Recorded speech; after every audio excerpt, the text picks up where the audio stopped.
小福宝自然注意到了唐之灵的离开，他摇了摇头，腹诽道：“哎，差点忘了，这里还有个问题小青年呢。”这时候，楚敬宗的板子已经结束了，他已经站不起来了。莫九、莫四一，你们把他带回去吧，找个大夫好好看伤。是老主子。谢父。剩下的话说不下去了。他知道了父皇的身份，但实在是喊不出口。毕竟小福宝现在是个4岁的小娃娃。以后都叫我的名字，叫我小福宝就行。好。楚玉红好奇地看着这一切，他觉得刚才在房间里一定发生了什么大事，否则父亲的态度不会转变得这么大。还有，父亲没出口的那话是什么？父什么？他是不是听错了？楚玉红探寻地看了一眼小福宝，没看出什么，但还是很奇怪。小福宝也看到了楚玉红，想到刚才他挨的那一脚，于是叮嘱道：“以后不准随意打孩子，否则别怪我不客气。”好。行呢，回去养着吧。莫九、莫四一，你们2个以后就留在这边吧。是主子。楚敬宗听到小福宝的吩咐，心里更甜了。父亲还是惦记我的，这俩人是来保护我的，哈哈，这次来的不亏呀。小福宝在人离开之后，就快步出去找唐之灵了。此时，唐之灵已经到了宽阔的马场上，远远的就能看到他一个人。小福宝叹了口气：“你们不要过来。”然后快步的往唐之灵那边跑去。暗卫们听到小福宝的吩咐，又见到四周都很空旷，也藏不了人，所以就站着没动。小福宝在草地中穿梭还是有些困难，毕竟有些草木都比他的个头高。小福宝有点后悔没有让护卫抱着他了，这让他找人有些困难。他扒开草丛开始蹦跶，只要跳起来就能看到唐之灵的方位。等确定好之后，他就向前冲去。就这样，小福宝跟个超级马里奥一样，走一段路然后跳起来一次。站在远处的武阳和武丹也是觉得好笑。大哥，你看世子多活泼，在那边学着兔子跳呢。武阳摇了摇头，瞪了一眼傻弟弟。他看得很清楚，世子是在找主子，只不过个子太矮了。武阳已经发现了，王爷和小世子是闹矛盾了，已经持续了半年之久。武阳不知道两人的矛盾是什么，但他是替两人担心的。父子不和，对荣王府可不是好事。小世子终于跳过去了。此时，小福宝呼哧带喘的来到了唐之灵的身边。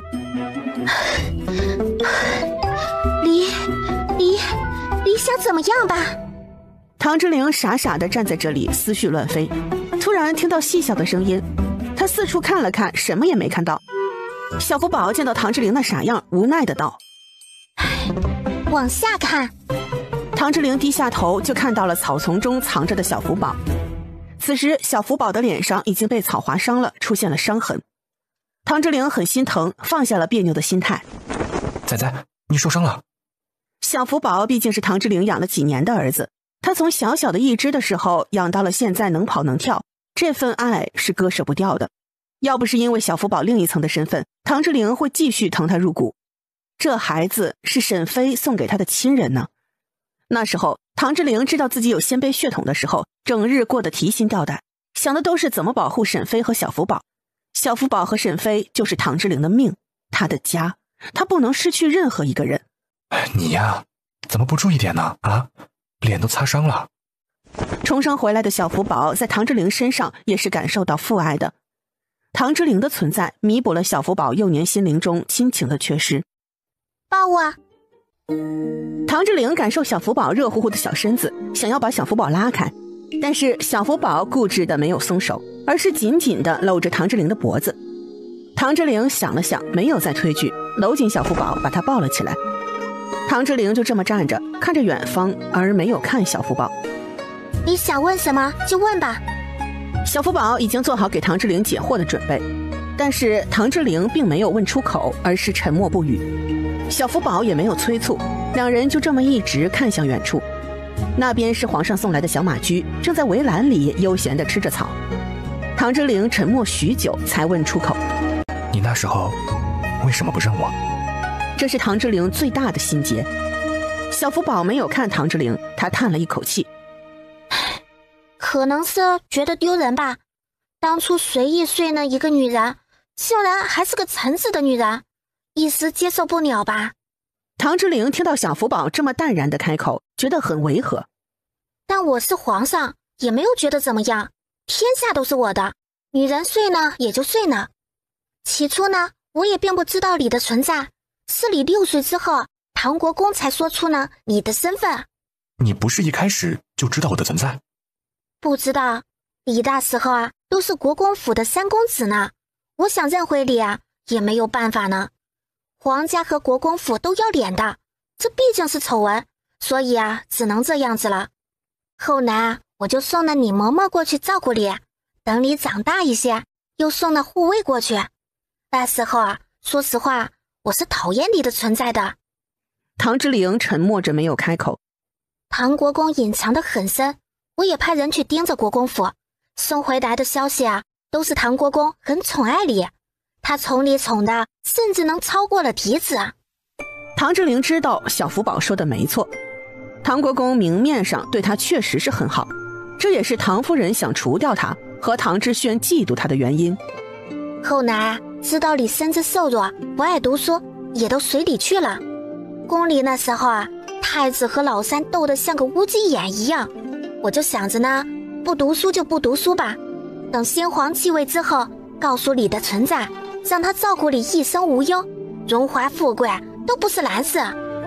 唐之灵也知道小福宝说的没错，他前18年过得也算是不错，除了被人喂了毒药，时常忍受毒药发作的疼痛之外。你不知道我中毒了？那时候啊，唐国公很得我的信赖，我从来都没有想过这个唐国公是别人假冒的，更不知道他给你从小就喂了毒药，就连我派过去的太医都被收买呢。我想啊，你的存在从一开始就是假的唐国公算计好的。唐之灵点了点头。自从知道他母亲是鲜卑的3公主，他就是被算计出来的产物，只能说他的命不好，他能怨恨谁呢？真的一点一点算起来，好像很多人都对不起他，那样他只能活在痛苦里。唉，后来唐国公造反的内幕，这些事啊，你都知道的吗？啊，我知道，唐国公是想要个皇子，然后用我的名义名正言顺的造反。唐之灵已经知道了唐国公的真实身份，毕竟真的唐志忠还在他家老宅子里养伤呢。要是没有沈妃，他可能就是大禹朝和鲜卑2个国家的牺牲品。哼，他想推翻大禹朝，痴心妄想。唐之灵没搭理小福宝的自负，他开口问道：你不是觉得自己很厉害吗？为什么唐国公和左安怀这2个人在你眼皮子底下蹦跶了这么久，你都没发现他们的存在？唐之灵看不得小福宝自得的模样，毫不犹豫地挖苦他：我是皇上，又不是神仙，就是老虎都有打盹的时候呢。那时候啊，恐怕你正在沉迷修仙长生吧。小福宝是真无语了，这天儿是没法聊了。好呢，咱们回去吧，出来挺久的呢，良妻啊该担心呢。唐之灵见小福宝身份切换的这么自如，也是很感叹。唉，你现在倒是适应的挺好啊。小福宝白了他一眼，他已经适应好几年了，好不好？事情已经如此，不接受你能怎么办呢？唐之灵感觉怀里抱着一个滚刀肉。在良妻面前，我的身世一个字都不准说。我不会说的，但他自己发现了，可不关我的事啊。你只要管好自己的嘴巴就好。沈妃这边哄孩子也是哄得一头汗，心里想着屋子里的谈话内容也是急得很。等见到唐之灵抱着小福宝回来的时候，开心地笑了出来。你们俩和好了？真好。唐之灵知道自己闹别扭那半年，沈妃是担心了。我们一直都很好啊，我是他老子，还能和仔仔闹别扭？小福宝则是什么话也没说。沈妃走近一点，才看到了小福宝脸上的伤。小福宝，你脸上怎么受伤了？沈妃看到小福宝脸上被草木划伤的伤口，心疼得不得了。李嬷嬷，咱们赶紧收拾一下，快点回王府。沈妃说完，就把小福宝接到了自己的怀里。小福宝见到沈妃这么心疼自己，也是开心的不得了。娘，我没事，不疼的。江儿，快去套车，回府。唐之灵看到小福宝得意地趴在沈妃的肩头，抽了抽嘴角。想回去看伤啊，可走快一点吧，否则到了王府，伤口都结痂了。唐志玲，你说说你们在包间都说了什么？哎，还有那个黑探头，我听说都挨打了，还呵呵傻笑呢，太奇怪了。唐志玲头一次对沈飞隐瞒。啊，没事，啥也没说。还想骗我？快，老实交代。真没事，沈飞，就听老三抱怨先皇来着，别的就真没有了。沈飞不相信，他觉得之前见益州王的时候，那个时候他整个人都阴郁的不得了，好像全世界都对不起他一样。可是挨打之后流了血，人倒是精神了，哪有谁越打越精神的？老实交代，快说快说。唐志玲没有办法，他知道沈飞很不好糊弄，快速想主意转移沈飞的注意力，于是一个翻身压在沈飞的身上，在他脸上亲了一口。哼，看来我对你还是太宽松了，让你能对别的男人关注这么多。说完，不等沈飞反应，又亲了上去。沈飞的脑子短暂的空白了，该死的，这小子审美难进。之后沈飞被迷得七荤八素的，早就忘了要追问的事。深夜，皇宫内，皇上听到暗卫的禀报，皱起眉头。你说荣世子、荣亲王和老三在福宝斋的包厢间谈了许久。是，陛下。有听到他们谈话的内容吗？属下不敢靠近，荣世子的人在暗中把守，属下不敢靠近，以防暴露。这不怪你。之后呢？发生了何事？皇上也好奇三人说了什么。如果小福宝和老三单独谈话，或许是想和老三挑破身份，教训他。可是小六还在呢，小福宝绝对不会暴露前世的身份。三爷被打了板子，是荣世子亲自下的命令。哦，打了多少？皇上听到楚敬宗挨打，非常高兴。皇上有20大板，护卫亲自下的手，一点都没留情。一顿板子打下来，三爷的屁股已经血肉模糊了。活该，老三这人就是欠打。皇上，属下还发现了一个可疑的地方。哦，是什么？皇上，属下发现三爷被打了，嘴角都是上扬的。虽然被打了，人貌似还很开心。皇上刚刚还上翘的嘴角立即抿成一条直线。你没看错？千真万确。皇上挥了挥手，示意暗卫下去。暗卫离开之后，皇上坐在龙椅上生闷气。老三啊，老三，难道知道了父皇的存在？是了，一定是的，否则老三不会这么有恃无恐。可是小六也在啊，这不符合常理。到底是因为什么原因让父皇不再隐瞒身份了呢？皇上有些郁闷，同时更好奇了，完全没有刚才的开心了。公宝，你去荣王府把小世子抱进来。皇上，此时已经夜深了，宫门已经落锁，此时过去怕是会打扰小世子歇息。皇上看到外面黑漆漆的，他还在殿里批奏折，莫名的觉得有些心塞。走，朕也回宫睡觉。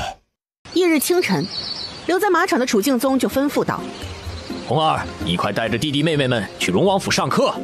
楚玉红见到父亲趴在榻上，嗓门还这么大，就知道昨日那顿打是打轻了。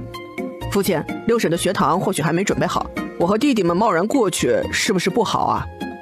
楚玉红是想巴结荣王府，但觉得也不能太失去分寸，那样只会让人嫌弃。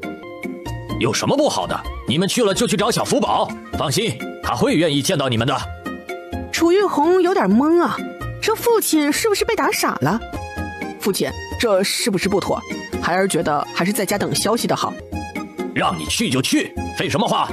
还有，到了荣王府就像在自己家，吃点好的。楚玉红尴尬地抽了抽嘴角，不知道这么没脸没皮的话，父亲是怎么开口的。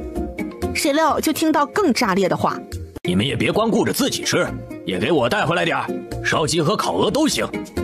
对了，告诉小福宝说我流血了，很严重，那些补气血的燕窝和鱼翅都给我带回来点。楚玉红整个人都呆住了，小脸憋得通红。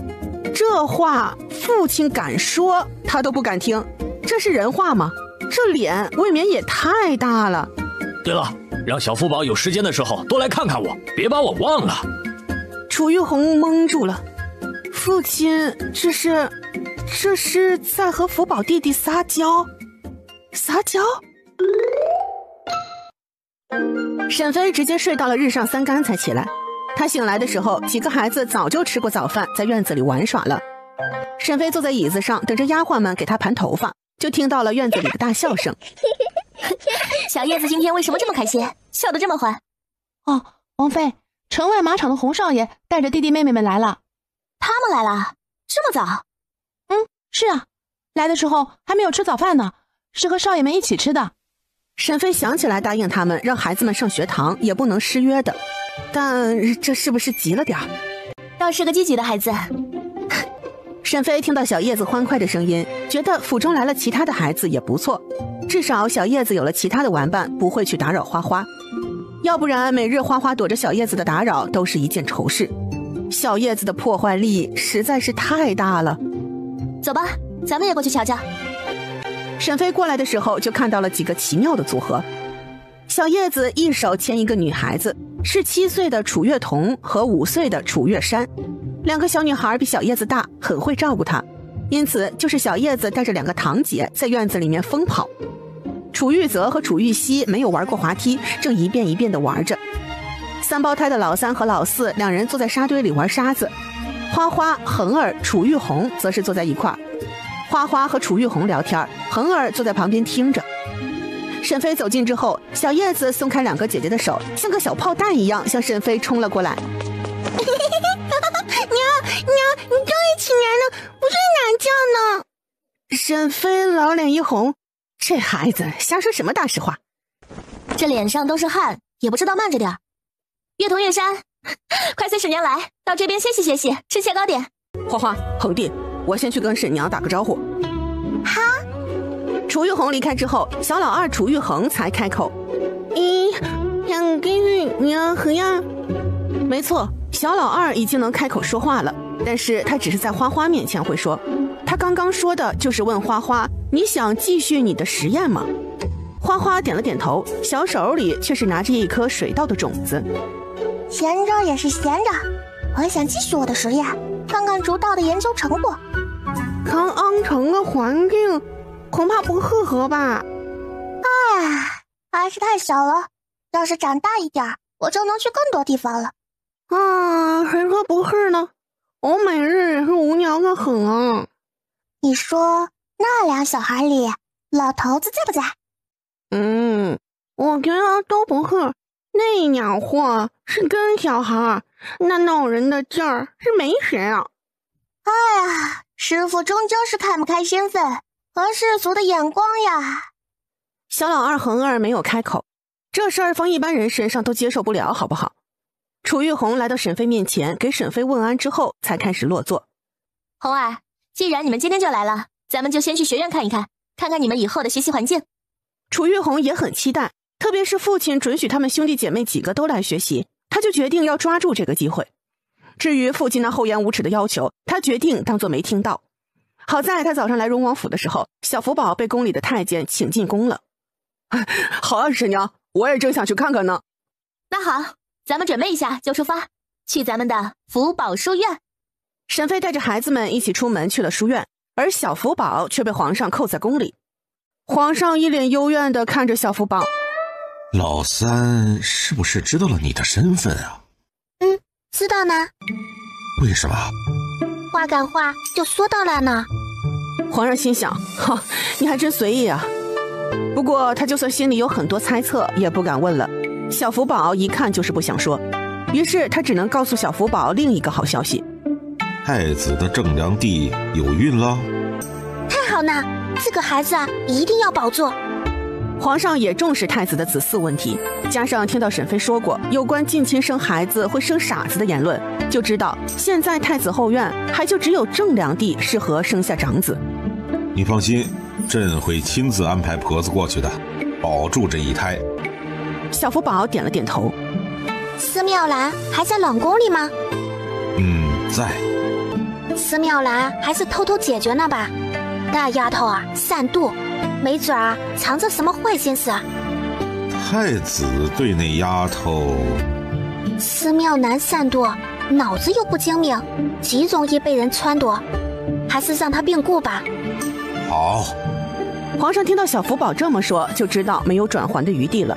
答应之后，又就着朝中的事情和他聊了许久，才把小福宝送出了宫。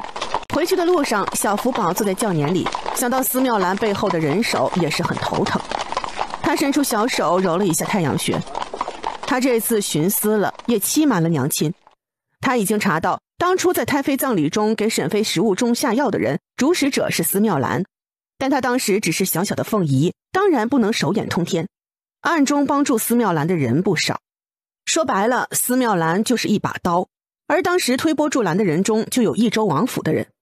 小福宝不知道这是益州王的意思，还是他手下的苏先生自作主张。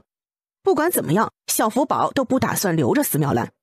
小福宝也不想沈妃知道这件事，他害怕沈妃知道真相之后，就对楚玉红几兄弟有了隔阂。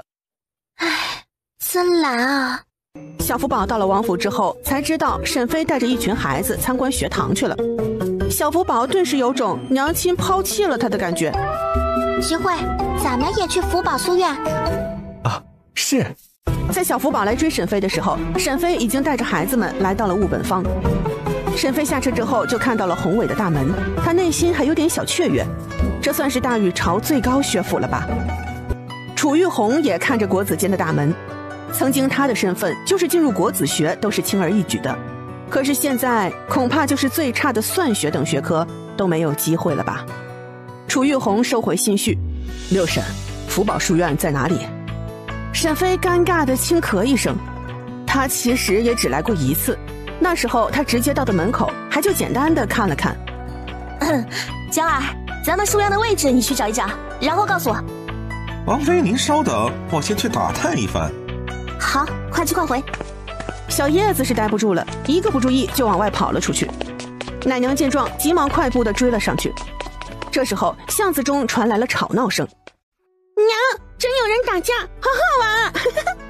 巷子里的几个少年一愣，齐齐地看了过来。哼，算你小子走运。呸！沈玉，你个不知道天高地厚的臭小子，还敢得罪伯豪兄，简直吃了雄心豹子胆！我们伯豪兄可是皇亲国戚，伯豪的姑姑可是宫中的贵妃娘娘，真是瞎了你的狗眼，竟然敢太岁头上动土！沈玉强忍住心口的闷痛感，保持抱头的动作，没有反驳吴鹏举的话。这些人他现在还是惹不起的，但不代表以后都不行。沈妃刚过来抓小叶子，就听到了个熟悉的名字，她快步走了上来，然后来到地上的少年身边，拉开少年的手。沈玉。沈玉听到有些熟悉的声音，一时之间还不敢认。他小心地睁开眼睛，就看到了一身华服的沈妃。阿姐。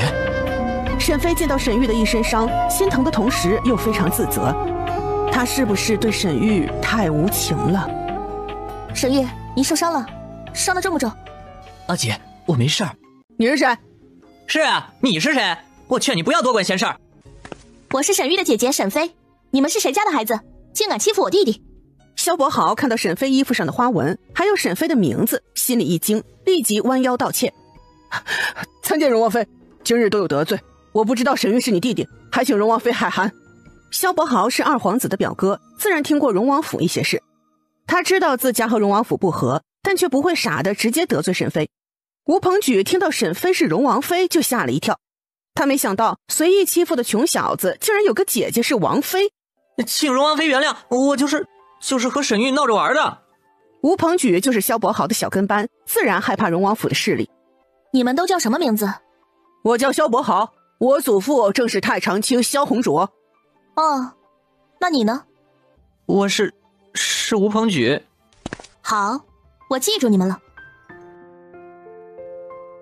娘，他演谁呀？被揍的也太惨了。阿姐，他是那时候的孩子吗？是。小叶子，这是舅舅。嘿，娘，这个舅舅好高啊，我是只会爬的假舅舅呢。北京王府的几个孩子比小叶子还小，小叶子嫌弃他们太小了，都不爱搭理他们。走吧，咱们先离开这里。这时候江二已经找到了地方。王妃找到了，请跟我来。好，咱们走吧。于是众人就跟着江二一起离开了。其实沈妃等人找不到地方是方向错了，等他们来到福宝书院的时候，小福宝已经在等他们了。小福宝看到沈玉的时候也有些惊讶，他没想到会遇到沈玉。小福宝有小时候的记忆，还记得沈玉瘸着腿抱着他，担心家里银钱不够的样子。娘，他怎么受伤呢？小福宝，你都长这么大了，你受欺负呢？沈玉不想给沈飞惹麻烦，所以在太学的事也不告诉二妮，因此沈飞并不知道沈玉在国子监的情况。没事儿，不严重。走吧，咱们别在外面说了，进去。几个孩子和下人一起进了书院，沈飞带着沈玉到休息室。红儿，你带着弟弟妹妹好好的参观一下学院吧。六婶放心，我会看好妹妹们的。花花、小叶子，来跟哥哥一起出去玩。沈玉听到楚玉红称呼沈飞六婶，就在心里琢磨楚玉红的身份。按照年纪和宫里的八皇子差不多大，但是皇子绝对不会穿得这么简朴。除了皇子，那就只剩下益州王一家了。沈玉一下子就猜到了楚玉红的身份，他紧紧地攥着手中的拳头。沈玉，咱们进去吧。好，阿姐。沈飞带着沈玉进屋，还顺便把门关上了，这让想跟着一起进去的小福宝都措手不及。他没想到会被沈飞排挤在外了。楚玉红非常敏锐，他发现自己称呼完六婶之后，原本一直无视他的少年竟然用仇恨的眼光看着自己。那眼神虽然只有一瞬间，楚玉红还是捕捉到了。他走上前，把门口的小福宝拉走，等距离远一些之后，才若无其事地问道：福宝弟弟，那个沈玉是什么来历啊？小福宝想到谢家的遭遇，头更疼了。真是一笔糊涂账啊！唉，有点难办呐。房间内只剩下沈玉和沈飞两个人，气氛倒是有些微妙。沈玉知道了楚玉红的身份，心里就有些想法，于是面对沈飞的时候就没有最开始那么自然了。你不是在岳山书院吗？怎么会来国子监？还有刚才那两个人和你有什么矛盾？阿姐，我之前是在岳山书院读书，但是今年考到了国子监的太学。太学？阿姐，是皇上给的恩典，今年年龄到了，才让我有资格考太学。有皇上的恩典很好。那你怎么和萧家的人闹出的矛盾？沈玉这次倒是没有隐瞒，于是就把自己和萧伯豪的事说了一遍。原来当初沈玉见了皇上之后，就主动说了他和益州王一家的血海深仇。碰巧皇上也是讨厌益州王的，这俩人算是有了共同的敌人，皇上对沈玉就多了些怜悯。加上沈玉主动说出了谢家藏起的那批财产，让皇上龙心大悦，于是皇上就给沈玉安排到书院念书了。现在沈玉的年纪到了14岁，可以进国子监了。通过考试之后，就安排了沈玉去太学。至于为什么不是国子学，也是因为国子学太显眼了，那里都是朝廷官员的嫡孙，或者是宗亲子弟在的地方，沈玉去了一定会被欺负。沈玉来到了太学之后，表现得很优秀，夫子博士也都是夸赞沈玉，这就引起了一些学生的嫉妒。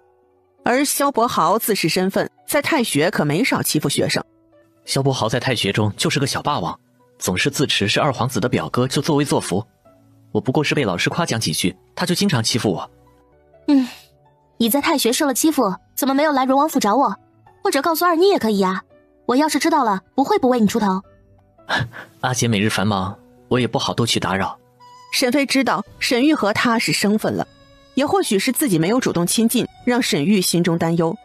沈玉，你是我认的弟弟，我不会不管你。阿姐，我知道了。这之后，沈飞、沈玉两人又谈了一些互相的近况，沈玉就提出了告辞。沈飞亲自把沈玉从福宝书院送出去的。沈玉，这福宝书院是我开的，以后我会安排王府的人过来，这里距离太学不远，要是遇到难以解决的事，可以过来这里。好，谢谢阿姐。回去擦些药。沈玉了一声，就头也不回地离开了。看到沈玉离去的背影，沈飞知道两人之间已经有了隔阂。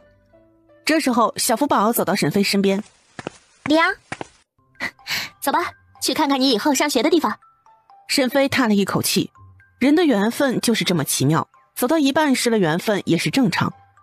不过沈玉在太学的遭遇，他不能袖手旁观，以后要让唐之灵多来太学几次，给沈玉撑撑腰，让那些学生知道沈玉还有个当王妃的姐姐，就算不是亲的，那也是有关系呢。这样那些人也不会觉得沈玉是个软柿子，就专找他欺负。还有，还要给沈玉送几个人，但这人还不能是从王府出去的。改天要让沈玉一起去人牙子那里买些下人，这样他才能放心使用。沈飞想好了沈玉的安排，就先放下了。每个人都有自己的生活，沈飞不会沉浸在沈玉的事中。谢家被灭门不是他能左右的，和他也没关系。沈玉怎么想他也控制不了。沈飞领着小福宝来到学堂这边的时候，楚玉红正在管几个孩子的纪律。他像个小老师一样安排几个学生的座位，几个孩子要一起启蒙。此时他们已经找好了位置。益州王府的几个孩子还好一些，都很听楚玉红的话，而且他们的年纪也大一些，能乖乖地坐在小桌案前。花花就是个小大人，安安静静地坐在一边。只有小叶子一个人，太顽皮了，根本就坐不住。沈飞进来的时候，小叶子就在挣扎。放开我！沈飞从前觉得孩子活泼点也好，不能太拘束，但这小叶子确实要拘束他了。小叶子，娘，你救我！小叶子，你这么闹人，以后就不要来学堂喽。小叶子纵然是骄纵，但是个有脑子的。娘，我听话的。听话就好好做好，否则以后出门就不带着你了，学堂也不能来，自己留在王府吧。小叶子这时候也不闹了，乖乖坐在最前排，在花花的旁边。小福宝，你也找个位子坐好。小福宝想到隔壁的国子监，觉得能出门也不错，省得以后总闷在家里。要是来这里上学，还能避开娘亲的视线，做一些事。于是小福宝也起身坐在了楚玉泽旁边。沈飞看着几个孩子还剩下很多空位，就开口道：今天呢，就是带着你们来看看教室的。教学的夫子还没有找好，但是你们放心，不出3天，夫子一定到位。红儿，到时候你就带着弟弟们来读书。好的，六婶。红儿，你的年纪最大，按理可以不和这些小屁孩一起启蒙的，但是现在学生少，不能给你单独开一个班。六婶，没关系的，我在这里还可以照看一下弟妹。更何况有些小私塾，学生的进度不一样，夫子也会酌情授课的。那好，就这么定了。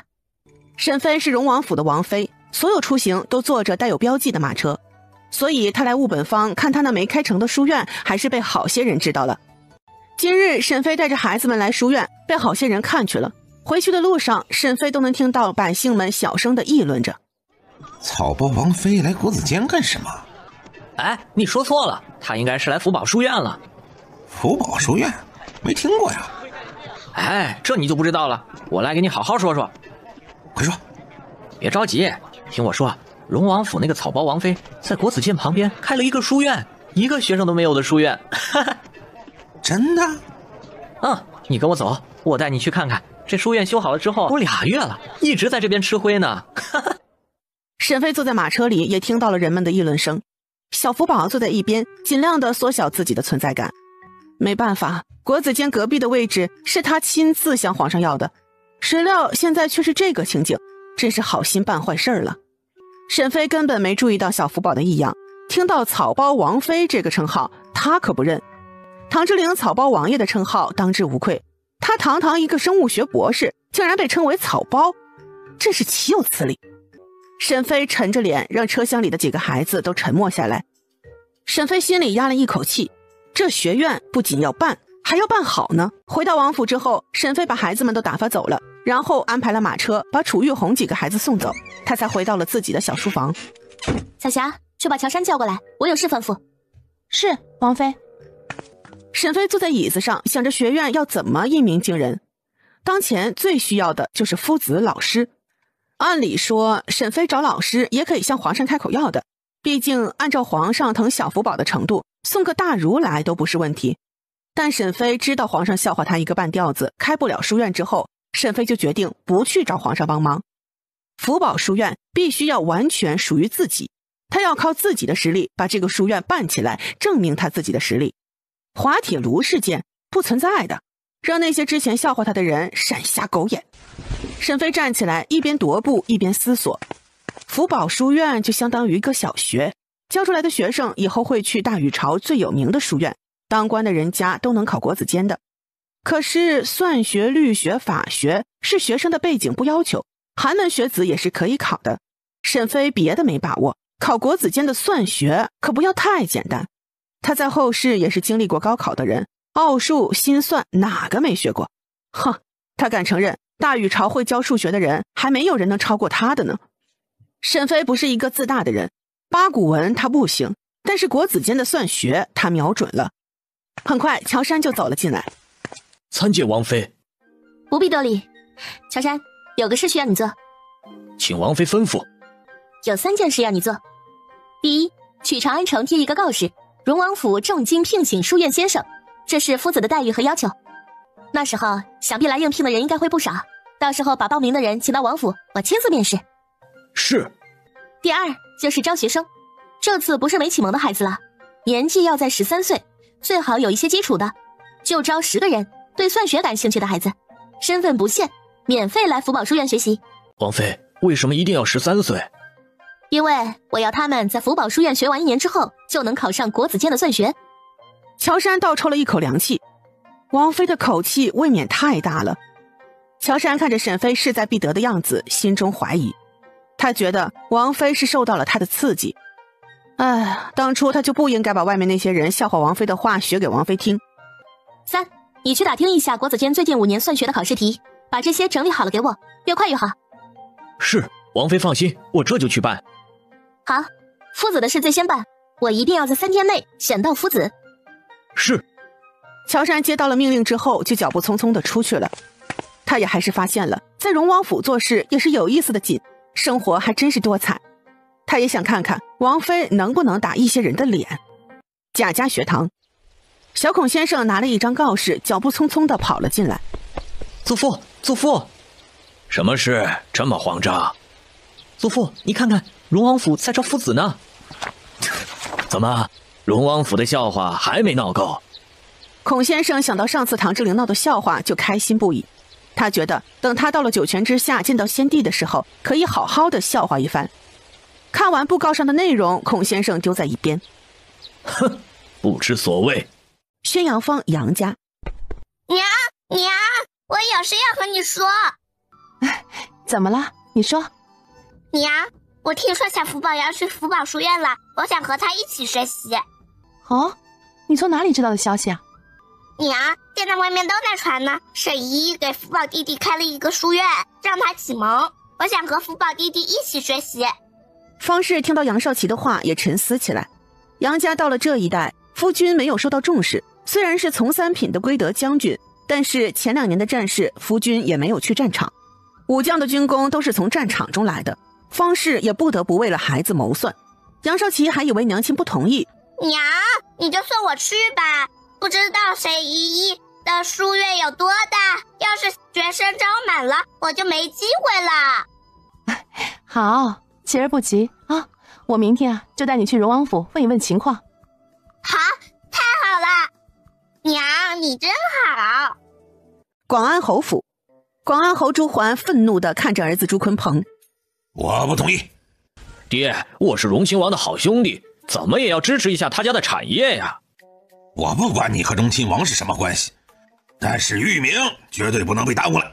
想送他去福宝书院学习，你想都不要想。爹，你这就短视了，那福宝书院又不是荣王妃亲自教学，是请了夫子的，怎么会影响嘛？不行，启蒙可不是小事，好的学习习惯是要从小养成的，要是有了恶习，长大很难纠正过来。广安侯很不放心，这个儿子就是这么废的。朱坤鹏见到广安侯如此坚持，就换了一个目标。他又不是只有一个儿子，大儿子不行，还有小儿子呢。不管如何，一定要送一个过去。朱坤鹏想到小儿子，眼睛一亮。荣王府除了小世子，可是还有2个小郡主呢。现在算起来，小儿子确实比大儿子更合适。要是和荣亲王成了儿女亲家，貌似也不错。朱坤鹏越想越美。爹，既然玉明不行，那就把玉安送过去。广安侯算是看出来了，这儿子是铁了心了。行，那就把玉安送过去吧。好的，爹，我这就去安排。广安侯见到朱坤鹏脚步匆匆的样子，无奈地摇了摇头。翌日，沈妃正忙着大禹朝算学的考试题，就见彩霞走了进来。王妃，广安侯府世子夫人求见。广安侯府？王妃，广安侯府的世子夫人叫宁诗静，她母家是江南大族，也是老牌家族了。彩霞，你把人请到大客厅吧。是，王妃。王妃，宁氏正是主客司朱世子的夫人。沈飞想起来了，这就是朱坤鹏的妻子呀。走，咱们也去大客厅。见过荣王妃。朱夫人不必多礼，快起来。沈飞还是很感激广安侯的。朱坤鹏不靠谱，但架不住有个厉害的老爹啊。广安侯在大朝会上时不时还能替唐之灵争辩一二。这是侯府的小公子吧？宁世敬在沈飞打量他的时候也在观察沈飞。他是没想到沈飞会这么年轻。他知道荣王府有6个孩子了，但沈飞那纤细的腰身真像个还未出阁的小姑娘一样。宁世敬想到自己身上那5花3层的肉，羡慕地看了一眼沈飞的小细腰。朱玉安也不怕生，抬着小脑袋。我叫朱玉安。真可爱呀。这小孩的脸让沈飞想起了后时看的一个动画片，那脸和小新真像啊，还真没浪费朱这个姓氏。朱夫人，请这边坐。彩霞，快去上茶。明月，快去把小福宝请过来，告诉他来朋友了。2个丫鬟快步地走了出去。荣王妃，我今日贸然登门，还真有个不情之请。好，什么事啊？朱夫人请说。听闻王妃在京中开了一个书院，给孩子启蒙，我想把我家玉安也送过来。可以啊，当然可以。这孩子和小福宝差不多大，一定能玩到一起的。宁世敬见到沈飞答应的痛快，心里也开心。任务完成，世子应该没意见了。太谢谢荣王妃了。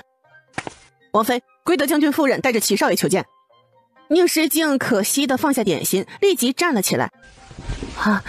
王妃，既然有客人来了，我就不打扰了。朱夫人要是不忙，不妨一起见杨夫人，她这人也很和善。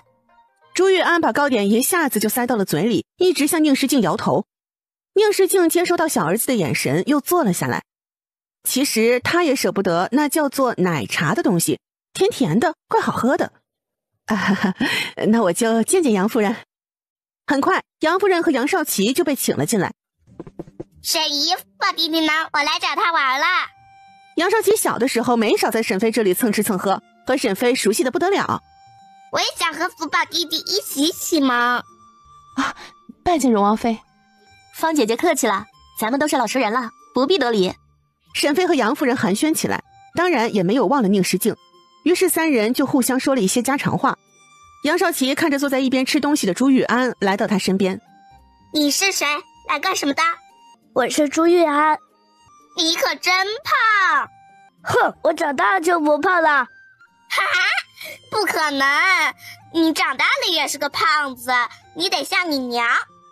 杨夫人正聊着天，没想到儿子竟然冒出了这话，很是尴尬。无碍，小公子说的不错，安儿是随了我了。玉安、琪儿，家里是有游乐场的，小福宝没有过来，应该是在那边玩呢。我要去。我也去玩。好好好，送你们过去。杨少奇和朱玉安到的时候，眼睛都瞪大了，因为他们看到了一个小女孩正坐在狗拉的小车上。福宝哥哥真好玩啊！小福宝，小福宝，我来了。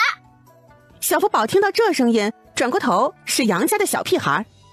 小福宝，你还记得我吗？离这么难呢？小福宝，我以后就和你一起读书了。小福宝斜睨了一眼杨少奇，摇了摇头。这人不是读书的料。3岁看到老，这小子读书没有大出息。不过看到他腰旁挎着的小木剑，或许是可以继承杨家武官的路子。想到沈飞招生困难，小福宝点了点头。行吧，你就来吧，一起上学。杨少奇刚叙完旧，一转头竟然看到朱玉安的小胖子已经来到了小叶子跟前。小叶子见到新伙伴，一点也不认生，他从小车上下来。你是谁呀？朱玉安看着小叶子，眼珠都不转一下，心里只有一个想法：这个妹妹真好看。朱玉安心里只有一个想法，他爹没有骗他，荣王府有个漂亮的小媳妇。你是傻瓜吗？我不是傻瓜，我是你将来的相公朱玉安。相公？哦，我爹今天让我来荣王府见我的小媳妇，就是你，你好漂亮。小福宝刚带着杨少奇走过去，就听到了朱玉安这虎狼之词。小福宝的脸立即就冷了下来。好你个朱坤鹏，竟然这么教孩子！荣王府陶宜居。二小姐，王妃让您去游乐场，有小客人来了。花花已经3岁了，马上到了年底就4岁了。她毕竟不是真小孩，所以沈妃单独拿出一个院子给花花居住。除此之外，单独给她置办了丫鬟和婆子。花花的奶娘陆氏留在这里管着整个院子，顺便照顾花花的日常起居。因此，整个陶宜居就只有花花一个主子。至于为什么不把2个女孩放在一个院子里，那就是因为小叶子太闹人了。花花非常抗拒和小叶子在一个院子居住。为了防止小叶子偷偷跑进来，花花把院子里的狗洞都堵住了。花花非常宝贝她院子里的花花草草，可不能让小叶子给荼毒了。好在王府里的院子很多，唐之陵后院没人，所以剩余的空院子可多着呢。小叶子因为被人嫌弃，也有了单独的院子沁心院。不过小叶子是个喜欢热闹的，只有晚上睡觉的时候回来住一下，其他的时间都是到处乱跑。因此小福宝的西院和花花的陶宜居都有下人把守的，没有小主子的允许，小叶子是进不去任何人的院子的。沈妃知道的时候就抿着嘴偷笑，但是孩子们的纷争她是不会管的。走吧，去游乐场看看吧。此时杨少奇根本不管小福宝怎么教训朱玉安，他见到小叶子从车上下来，自顾自地坐上了车。拉车的大狗没听到吩咐，根本就不会走。杨少奇不想引起别人的注意，于是偷偷拿出小木剑戳了一下狗屁股。大狗疼痛，立即就毛了，汪汪汪的一顿乱叫，同时拉着车子飞快地跑了起来。车子拉得飞快，杨少奇大惊，立即大哭起来。男人，快把黄毛拉住！王府护卫及时出现，把黄毛拉住，车子才停了下来。小福宝看到眼泪鼻涕糊一脸的杨少奇，也只能在心中暗骂活该。花花刚到游乐场，就看到几个小孩聚在一起，外边还有几个陌生的婆子和丫鬟。怎么了？花花和沈妃长得很像，原本还在抹眼泪的杨少奇立即就停了下来。这个妹妹像姨爷，这个妹妹我喜欢。花花看着流着鼻涕的杨少奇，下意识的后退几步。咦，这个小孩有点脏啊。妹妹，你叫什么呀？这是我二妹花花。花花呀，名字真好听。花花小眉头紧紧地皱在一起，看着眼前的小屁孩，她竟然感觉到了油腻感。她倒退几步，和杨少奇拉开了距离。小叶子则不管杨少奇，她快步来到黄毛旁边，看到黄毛屁股上的伤。哥哥，黄毛受伤了。小福宝走过去之后也看到了，他就说嘛，黄毛是最温顺的，还能听懂人话，怎么会突然发狂？把黄毛带下去上药。主院待客厅，沈妃3人正在聊天，就听到下人脚步匆匆的禀报：王妃，七少爷哭了。杨夫人吃茶的手就是一顿，但没有立即出声。是琪儿受伤了，还是？没有受伤。啊，2位姐姐，咱们也过去看看吧。琪儿是个顽皮的，让王妃见笑了，那过去看看也好。听闻荣王府的游乐场很吸引孩子呢，正巧我也好奇呢。都是哄小孩子的玩意儿，2位姐姐随我来吧。沈妃到的时候就发现了一个奇怪的现象，她2个小闺女面前一人一个小屁孩，小叶子和朱玉安正在抓虫子玩，可以说是小叶子抓虫子，朱玉安帮她收着。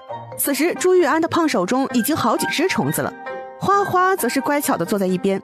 杨少奇正拿着那把小木剑呼呼哈哈地舞动着。花花，你看我的功夫厉不厉害？沈妃完全不知道说什么了。小叶子见到沈妃来了，立即跑了过来。娘！朱玉安见状也急忙跟过来，手中还不忘帮小叶子拿着他的虫子。世子夫人宁氏见到儿子好好的，也就放下心来。他小儿子有多懒，他是知道的。这小子就和他一样，一点也不喜欢活动，更喜欢吃的。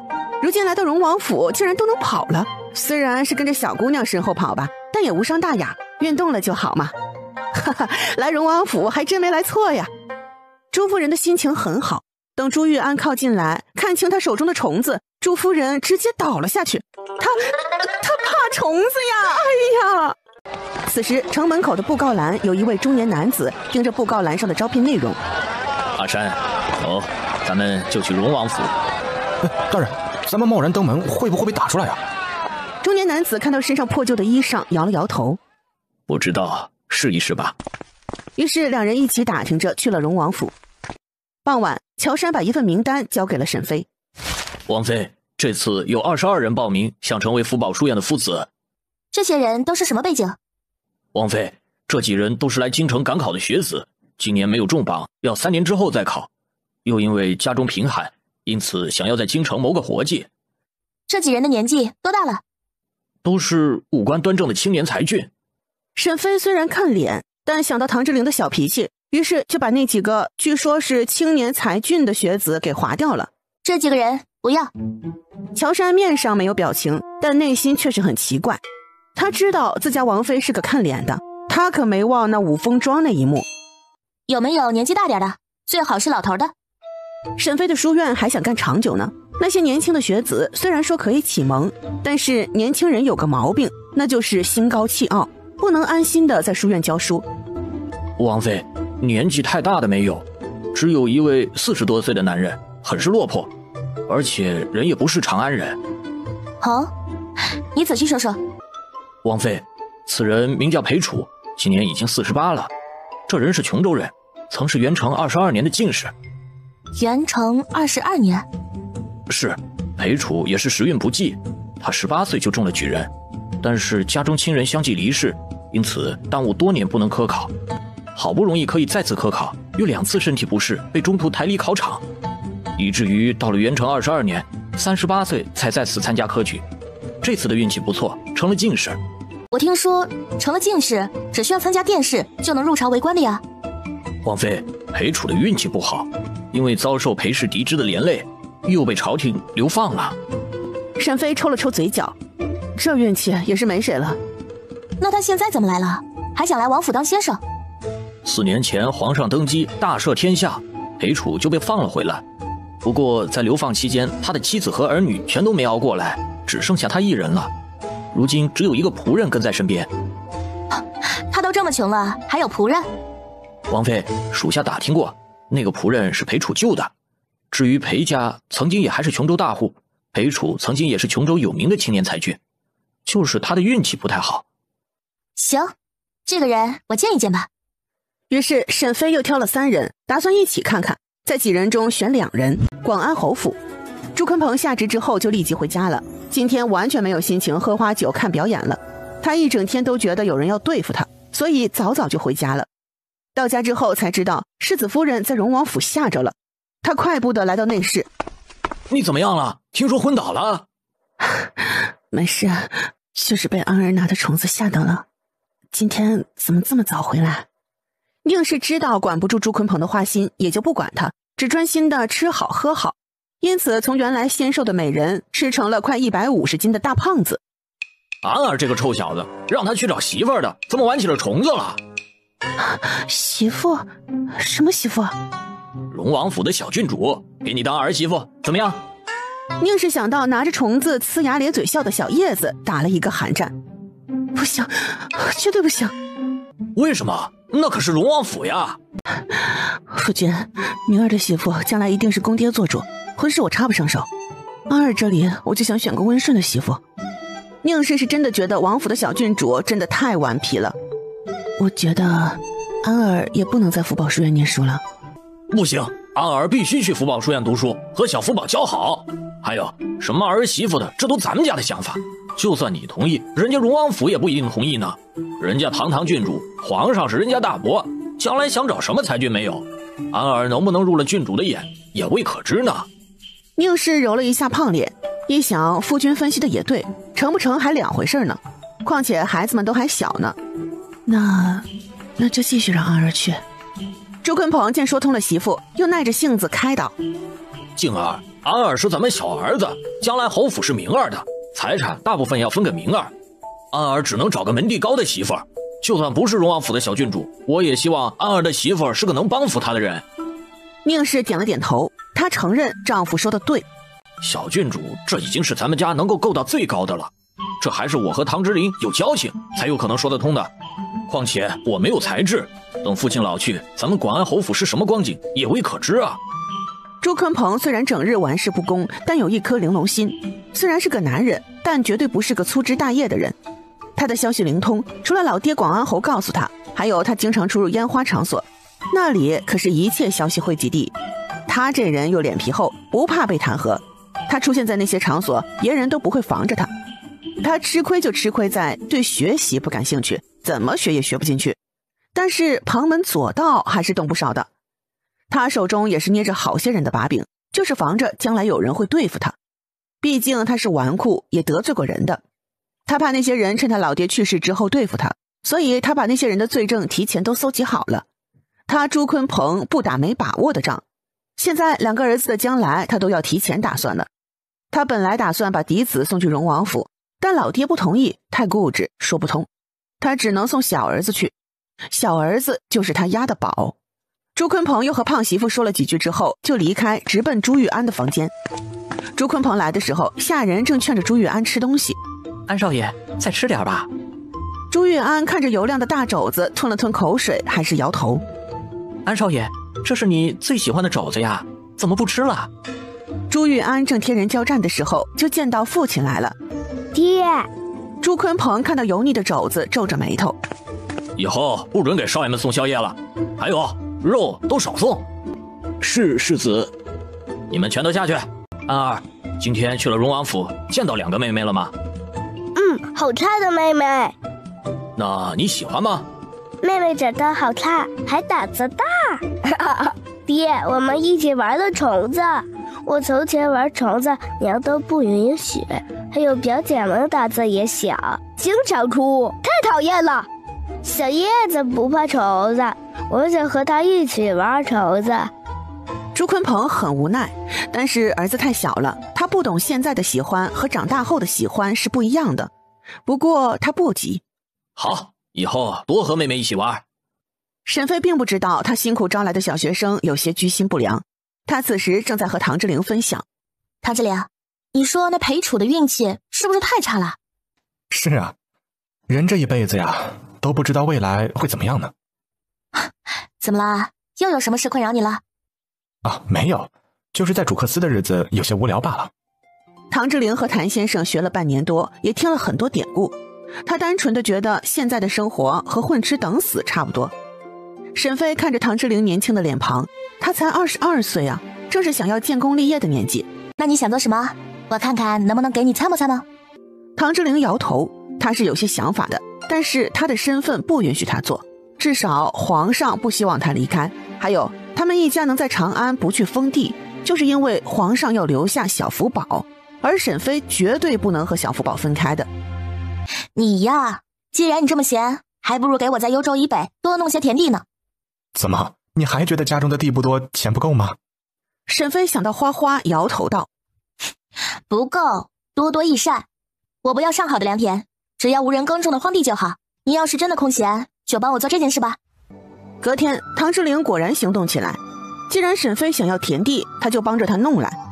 他曾经去过北地，知道朝廷打下了很多鲜卑的地盘，那么广阔的田地空着也是浪费。还有沈飞空间里那些叫化肥的东西，都是可以帮助土地提升肥力的。武丹，去把长史郭琦叫来，我有事吩咐。是，王爷。王爷，可是有什么事情？王妃想多买一些地。不知道王妃想买哪一块田地啊？就在辽东郡那边买些荒地。王爷，辽东郡不仅常年受到鲜卑的侵扰，还有高丽人，怕是种了粮食也会被抢走啊。北地的确是不安全。这时候王府长史郭琦来了。参见王爷。郭琦啊，叫你过来是有事安排。王爷请吩咐。本王呢想买些荒地，你呢去安排一下这件事。王爷放心，属下一定办妥。郭大人，王爷要的是真的荒地，不是有种的良田。郭琦的身子一顿，很快又恢复过来，再次弯腰。是，我知道了。唐志玲安排了这件事之后，就让郭琦下去了。这时候下人进来禀报：王爷，王妃请的夫子到了，王妃想让谭先生过去帮忙长长眼。此时被请过来的4名夫子正坐在桌案前开始写画画，唐志玲并没有进去打扰。沈飞昨晚听到唐志玲的感慨，也私下检讨了自己。这荣王府好像他的一言堂，好些事都是由他做决定。唐志玲宠爱他，也不介意他插手外面的事。可是这样的结果下来，就是王府的人都是以他的意思为先，唐之灵这个王爷倒是没有威信了。唐之灵在朝中没有发挥作用的空间，在王府又什么事儿都不管，那他整个人也就没了精气神儿。所以沈飞转换了思路，以后王府中的事情多多交给唐之灵去做，树立他的威信和自信心。王爷，你过来了，夫子们都到了，我安排了一些试题给他们做，考教一下他们的功底。沈飞安排的也不是写八股文，他只是出了几道算学题，考验一下这4个人。唐之灵听到沈飞突然喊自己王爷，愣了片刻，他狐疑地看着沈飞，不明白他好好的为什么换了称呼，从前都是直接喊名字的。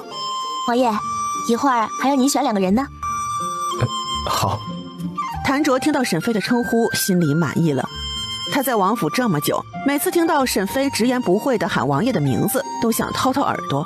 如今老天终于开眼了，王妃终于懂规矩了。谭卓擦拭了一下眼角，王府的形势一片大好，不用担心了。谭卓自从真心投靠了荣王府，皇上那边是不能再回去了。他就想着荣王府越来越好，这艘大船不能翻了。乔杉，时间到了，你进去把几个人的试卷收过来给我。是，王妃。谭先生，也请您帮我们看看这几个人适不适合。是，王妃，交给在下吧。很快，乔杉就把卷子收过来，然后直接交给了沈飞。沈飞也不客气，直接把卷子带到隔壁。谭卓已经伸出了手，打算拿卷子品评一番，没想到自家王妃直接拿走了。王妃又看不懂，卷子拿走有什么用？唐之灵已经踏步走进待客厅，谭卓只好收回伸出去的手，若无其事地抹了一下袍子，然后跟在唐之灵身后。乔杉看到谭卓的尴尬，心里暗笑。唐之灵进去之后，重点看了一眼衣衫破烂的裴楚，主要是昨晚才听过他的故事。你就是裴楚？在下正是裴楚，出自琼州裴氏。你很不错。这个人年纪大了，放在学堂里也安心。沈飞去学堂的次数多，还是选个老的好。唐之灵越过裴楚，又选了一个中年男人。你叫什么？王爷，在下夏琦，长安人士，是元成26年的举人。夏琦，这名字真怪。夏琦就是京城人，自然知道唐之灵的底子。草包王爷可不是白叫的。他笑着纠正道：在下的名字也有好些人打趣我呢。谭卓也知道唐之灵的底子，虽然这半年跟着他学习了，但底子太弱，一时半会儿也不能成才子，王爷也就能看个表面。谭卓害怕唐之灵问错闹出笑话，于是说道：王爷，属下也有些问题想问。那就有劳谭先生来考述。于是谭卓就对几个人考教起来。这几个人都是有功名在身的，自然不怕。几番交流下来，谭卓是很满意的。把4人请到偏厅喝茶之后，谭卓才开始禀报：王爷，裴先生几人的基础很扎实，给孩童启蒙足够了。这时候沈飞拿着几人的答卷走了进来。谭先生，你看看4人的答卷。谭先生接过卷子，看到那些算学都批复了。王妃，这卷子果真是您批的吗？考题是我出的，卷子自然我批改啊。谭卓目光惊奇地看着沈飞，内心震撼不已。他没想到王妃看着傻乎乎的，算学竟然如此厉害。几人卷子最后一道题全都空着，显然是4人都不会做的。